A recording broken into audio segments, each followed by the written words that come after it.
जब मैं लगभग 17 वर्ष की थी तो मेरी माँ और मैं अमेरिका के एक बड़े शहर में चली गई। जो कुछ हुआ उसके कारण मैं उस शहर का नाम नहीं बताऊंगी, लेकिन यह एक ऐसा शहर है जिससे ज़्यादातर लोग परिचित हैं। वैसे भी हम अपना नया जीवन शुरू करने के लिए इस शहर में चले आए थे, क्योंकि मेरी माँ ने एक व्यवसाय खरीदा था और फिर उसे बढ़ना भी था। स्वामित्व का मतलब यह था कि मुझे दूसरे स्कूल में दाखिला भी करवाना होगा, जो कि इस कदम का सबसे कठिन हिस्सा था। अपने लंबे समय के दोस्तों को अलविदा कहना, आपके हाई स्कूल के वर्षों के उन सभी सुपर हार्मोनल इम्बैलेंस के साथ। मुझे नहीं पता था कि स्कूल का आखिरी दिन आ गया है। मैंने अपने दोस्तों को अलविदा कहा और फिर अपनी माँ के साथ एयरपोर्ट के लिए रवाना हो गई। जैसे ही मैंने स्कूल बदला, मैं पूरी तरह से अलग व्यक्ति बन गई। मैं एक मिलनसार लड़की थी जो अपने दोस्तों से प्यार करती थी, लेकिन मैं कभी कभार ही रह जाती थी। मैं दोपहर के भोजन के समय अकेले बैठती थी। स्कूल ठीक था, लेकिन यहाँ मेरे पुराने स्कूल जैसा कुछ नहीं था। मैंने कुछ परिचित बनाए थे, लेकिन किसी से भी मुझे वास्तव में अपने अन्य दोस्तों की तरह बात करने में आनंद नहीं आया। उस दिन मैं दोपहर के भोजन के समय अकेले ही खाना खा रही थी। तभी अचानक एक लड़के ने मेरे साथ बैठने का फैसला किया, जिसे मैंने पहले कभी नहीं देखा था। उसने अपना परिचय डेव के रूप में दिया और पूछा कि क्या वह मेरे साथ बैठ सकता है। मैंने उसे हाँ कहा और उसने अपने बारे में बात करना शुरू कर दिया। वह भी एक नया छात्र था। हमने दोपहर का भोजन खत्म होने तक एक दूसरे से बात की। वह मुझे मेरी कक्षा में ले गया था, जो मुझे विचारशील लगा। यह कहना सुरक्षित है कि मुझे बहुत ही भरोसेमंद लगा। जितना अधिक हमने बात की, उसकी रुचियां समान थीं और यहाँ तक कि एक जैसी भी। पारिवारिक मुद्दों पर वह बहुत अच्छा लग रहा था और वह थोड़ा हटकर था, हालांकि मुझे नहीं पता था कि यह सच्चाई से बहुत दूर होगा। एक दिन अचानक डेव ने मुझे टेक्स्ट करके कुछ अजीब बात के बारे में पूछा। मैंने उसे बताया कि मैं इसका उत्तर देने में कंफर्टेबल फील नहीं कर रही हूं, जिस पर उन्होंने तुरंत माफी मांगी और विषय बदल दिया। लेकिन जैसे जैसे समय आगे बढ़ा, उन्होंने इस विषय को लगातार उठाया, भले ही मैं इसके बारे में बात नहीं करना चाहती थी। आखिर एक दिन ऐसा आया जहां मैंने न करने का फैसला किया। उससे तभी मना कर देती जब उसने मुझे सबसे पहले मैसेज किया था। यही प्रक्रिया तब भी लागू हुई जब उसने स्कूल में मुझसे संपर्क किया। आखिरकार दिन बीत गए और किसी कारण से मैंने डेव को स्कूल में नहीं देखा। मैंने मान लिया कि वह टेक्स्ट उससे मिल गया है, हालांकि मैं पूरी तरह से गलत थी। अगली रात मैं घर पर अपने कंप्यूटर पर साइंस के लिए एक प्रोजेक्ट कर रही थी। तभी मैंने अपनी खिड़की से कुछ टकराने की आवाज सुनी। पीछे मुड़कर देखा तो ऐसा लग रहा था जैसे कोई कंकड़ मेरी खिड़की से टकरा रहा हो। बाहर बारिश हो रही थी। मैंने मान लिया कि शायद हवा के कारण मिट्टी उड़ रही है, हालांकि ऐसा दूसरी बार हुआ, इस बार बहुत जोर से।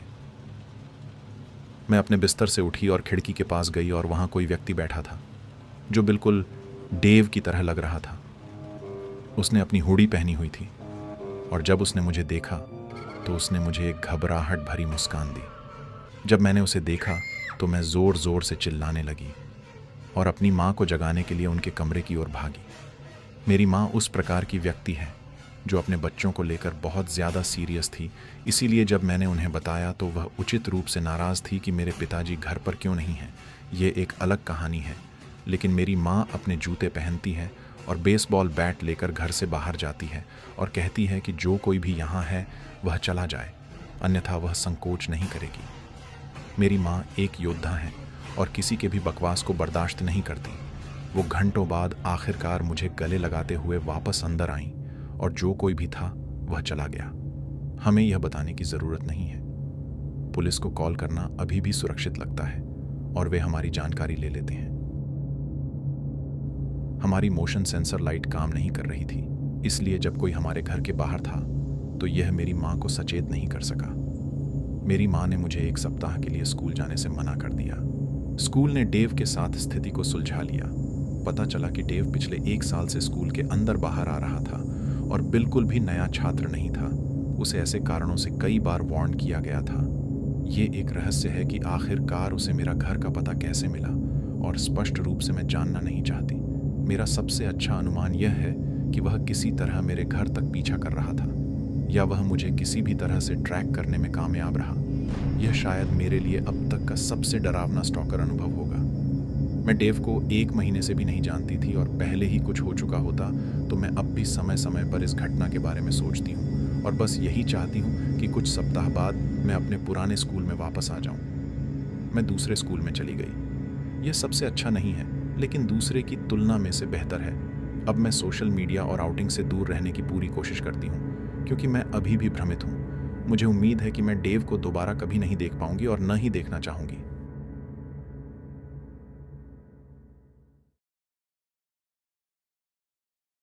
मैं चैनल का बहुत बड़ा प्रशंसक हूं और मुझे लगता है कि मेरे पास एक ऐसी कहानी है जिसमें आपकी रुचि हो सकती है।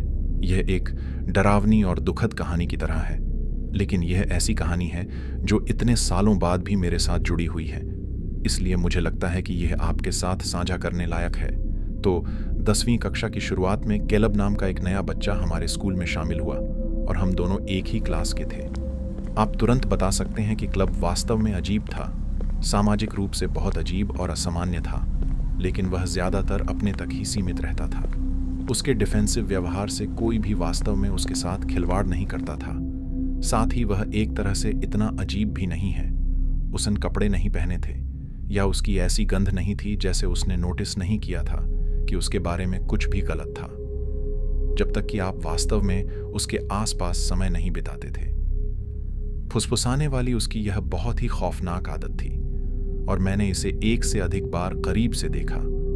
मेरी होम रूम सीट कैलब के सामने दाहिनी ओर थी, जिसका अर्थ है कि मैं अपने बाएं कंधे पर नजर डाल सकता था और उसे वहीं देख सकता था। इसलिए इस बार हम होम रूम में थे, लेकिन कोई टीचर नहीं था। इसलिए हर कोई बात कर रहा था और कैलब को छोड़कर हर कोई बहुत जोर से बोल रहा था। कैलब बस वहां बैठकर कुछ पुरानी किताब पढ़ रहा था जो वह हमेशा अपने साथ रखता था, और ऐसा लग रहा था कि वह खुद से फुसफुसा रहा था। आप जानते हैं कि बच्चे कितने दयालु होते हैं।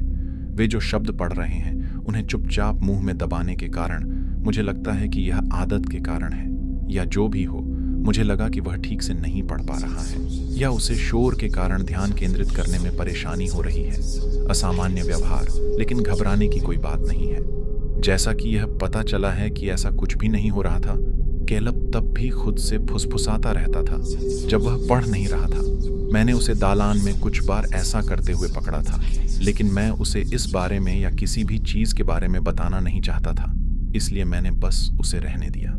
लेकिन फिर यह उस पॉइंट पर पहुंच गया जहां उसने होम रूम के शांत हिस्सों के दौरान कुछ बार ऐसा किया, जैसे कि जब मैम बात कर रहे थे, और धीरे धीरे लेकिन निश्चित रूप से सभी ने इस बात को पकड़ लिया कि कैलब ने पहली बार खुद से फुसफुसाया था। शिक्षक ने वास्तव में घिसे पिटे तरीके से पूछा कि क्या वह कक्षा के साथ अपनी बात शेयर करना चाहता है। वह चुप हो गया और अपना सिर हिलाया। वह पूरी तरह से शांत था और यह उसी हरकत पर पहुंच गया जहां के आसपास हर कोई उसे फुसफुसाते हुए सुन सकता था, या वो कोशिश कर रहा था किसी चीज पर काम करने के लिए। मुझे याद नहीं है कि यह क्या था, लेकिन फुसफुसाहट निश्चित रूप से परेशान करने वाली। इसलिए अंत में किसी ने कहा, डूड, अब तू चुप हो जा। सभी ने हंसी रोक दी और शिक्षक ने हमें शांत रहने और काम करने के लिए कहा, ताकि बस एक ही काम हो सके, और सब वहीं खत्म हो गया। यह कई हफ्तों तक चलता रहा। कभी कभी कैलब खुद को रोक नहीं पाता था और किसी अजीब समय पर फुसफुसाना शुरू कर देता था। तीसरी बार जब उसने होमरूम में ऐसा किया था, तो कम से कम तीसरी बार मैंने इसे फिर से देखा था। वास्तव में किसी ने देखा था और स्नैप किया और उससे पूछा कि वह किस पर फुसफुसा रहा था। यहां तक कि हमारे होमरूम शिक्षक को उस समय तक इस छोटे से मुद्दे के बारे में पता था, इसलिए उसने टकराव को बढ़ने से रोकने के लिए हस्तक्षेप करने की कोशिश की। वह मूल रूप से बच्चे को पीछे हटने के लिए कहती है और कैलब को फुसफुसाना बंद करने के लिए कहती है। लेकिन फिर कैलब और उस बच्चे की ओर एक तरह का ठहराव आ जाता है जिसने उससे पूछा था, और उसने कहा, मेरी माँ। बच्चे के उत्तर से हंसी की लहर दौड़ जाती है, क्योंकि वह बिल्कुल ऐसा था। तुझे तेरी मम्मी की याद आ रही है, और उसका मजाक उड़ाने लगे, और हमारे शिक्षक तुरंत बीच में आते हैं और सभी को चुप रहने के लिए कहते हैं। फिर से कैलब हफ्तों और हफ्तों तक फुसफुसाहट के ऊपर एक भी शब्द न कहने के बाद भी चुप नहीं होता है। वह अचानक खुद को सभी बात बताने लगा जो उसने अपनी माँ का जिक्र करते हुए कही थी। शायद कक्षा उस समय हंसी नहीं थी और किसी ने कुछ नहीं कहा। यह सब शुक्रवार को था और फिर जब हम सोमवार को स्कूल वापस आए तो क्रीपी कैलब गायब हो गया था। उन्होंने उसे इतनी जल्दी से कक्षा से बाहर निकाला कि आप उस सोमवार की सुबह अभी भी एक छाया देख सकते थे। हम सामान्य रूप से इससे उबर गए और मैंने बस इतना कहा कि क्रीपी कैलब भगवान तुम्हें शांति दे। लगभग एक सप्ताह या उसके बाद मैं और मेरा परिवार मेरी बड़ी बहन के घर के लिए गाड़ी में थे। मेरी बहन और उसके पति की शादी को कुछ साल हो गए थे और वह शहर के दूसरे हिस्से में इस बड़े अस्पताल में मनोचिकित्सक थे। इसलिए वे इस शानदार घर में रहते थे जहां हम जितनी बार जा सकते थे जाने का आनंद लेते थे। मेरा जीजा एक अच्छा लड़का था और कभी कभी डिनर के दौरान हमारे साथ कुछ केसेस के कुछ बातों पर चर्चा करते थे। ये बहुत विस्तृत नहीं था, उन्होंने उन लोगों के नाम नहीं बताए। ये सब सिर्फ उनके काम की बातचीत थी और मैं किसी भी तरह से इसमें से किसी को भी मुश्किल से समझ पाता था। इसलिए मैं आमतौर पर बस बाहर चला जाता था और अपना काम करता। कुछ ही वक्त पहले खौफनाक कैलब को कक्षा से बाहर निकाला गया और जिन मरीजों का वह उल्लेख कर रहा था उनमें से एक अचानक बहुत परिचित लगने लगा। मेरे जीजाजी इस बारे में बात कर रहे थे कि कभी कभी उनका काम कितना कठिन होता है और मुझे लगता है कि उसे अपनी छुट्टी के दिनों में तनाव मुक्त होने के लिए समय निकालना पड़ता है। मुझे याद है कि मेरे पिताजी ने उससे पूछा था कि ऐसा क्या था जिससे वह इतना तनावग्रस्त हो गया था, क्योंकि मैंने मान लिया था कि यह सब अमीर लोगों का एक समूह था जो उन्हें भारी डॉलर की रकम के लिए अपनी समस्याएं पूछ रहा था। लेकिन फिर मेरे जीजा इस बारे में बात करना शुरू कर देता है कि वे युवा लोग हैं जिनकी कहानियां वास्तव में उन तक पहुंच सकती हैं। हम सभी ध्यान से सुन रहे हैं जबकि मेरे जीजा जी एक बच्चे के बारे में यह बहुत दुखद कहानी सुनाना शुरू करते हैं जो अपनी माँ के पास जाकर अपनी जान ले लेता है। ऐसा नहीं है कि उसे उसका शरीर या ऐसा कुछ मिला, मेरा मतलब है कि वह अंदर चला गया और उसके सिर पर बंदूक थी और जब उसने ट्रिगर दबाया तो उनकी आंखें बंद थीं और इससे बच्चा जीवन भर के लिए बर्बाद हो गया।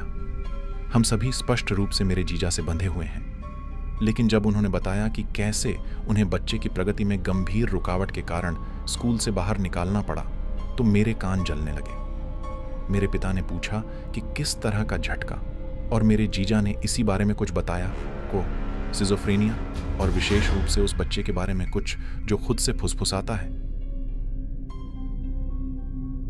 माँ कहती है कि जब तक फुसफुसाहट वाली बात सामने आई तब तक मैं चादर की तरह सफेद हो चुकी थी।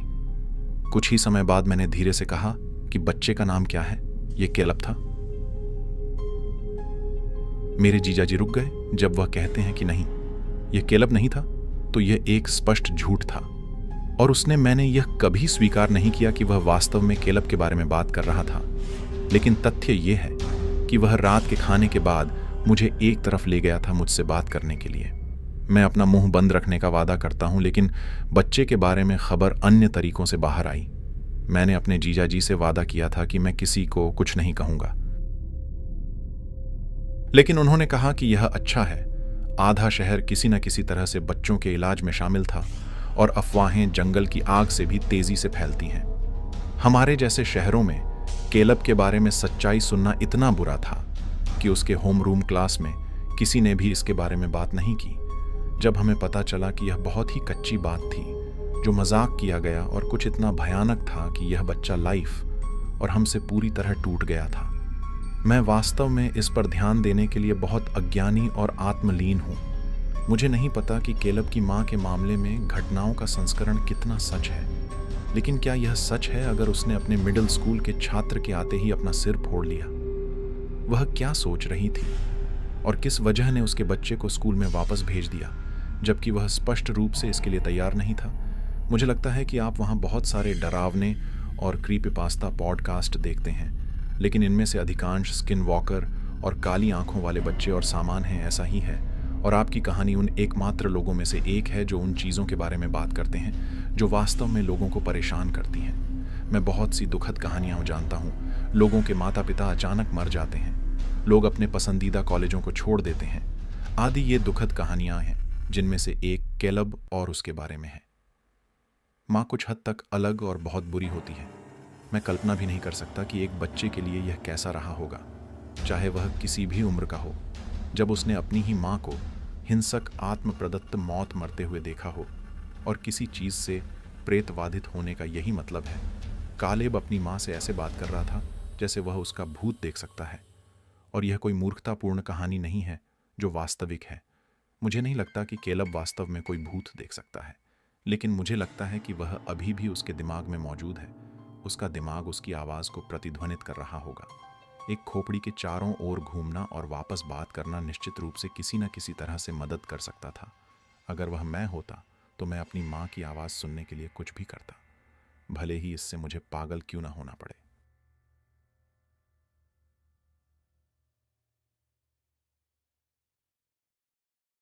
ये घटना मेरे हाई स्कूल के जूनियर ईयर के दौरान हुई थी, इसलिए मैं उस समय लगभग 17 वर्ष का था। मैं उत्तरी कैरोलिना के एक बीच शहर में रहता था और मैं दिन की अपनी पहली कक्षा फिजिकल साइंस में था। हम अपने असाइनमेंट पर काम कर रहे थे और तभी अचानक फायर अलार्म बजने लगे। सभी ने सोचा कि यह एक सामान्य फायर एंड ड्रिल है, इसलिए हमने बिल्डिंग को हमेशा की तरह खाली कर दिया। बाहर स्टाफ मेंबर्स ने हमें इमारत से दूर जाने का निर्देश देना शुरू कर दिया और हमें पता चला कि वहां आग लग गई थी। स्कूल में बॉम्ब होने के रिस्क के कारण हम 6 घंटे तक बाहर फुटबॉल मैदान में रहे, जबकि कानून प्रवर्तन ने कुत्तों को बुलाया और इमारत में हर एक किताब की खोज की। हर कोई गंभीर रूप से धूप से झुलस गया था, क्योंकि यह वसंत ऋतु के आसपास था। जब यह हुआ तो यह वास्तव में था। यहाँ उत्तरी कैरोलिना में बहुत गर्मी थी। जब वे हमारे लिए दोपहर का लंच लेकर आए तो ये जमे हुए हैम और पनीर सैंडविच थे और वे ठोस रूप से फ्रोजन थे। लेकिन उस दिन बर्खास्तगी से कुछ समय पहले हम सभी को बिल्डिंग में फिर से प्रवेश करने की अनुमति दे दी गई।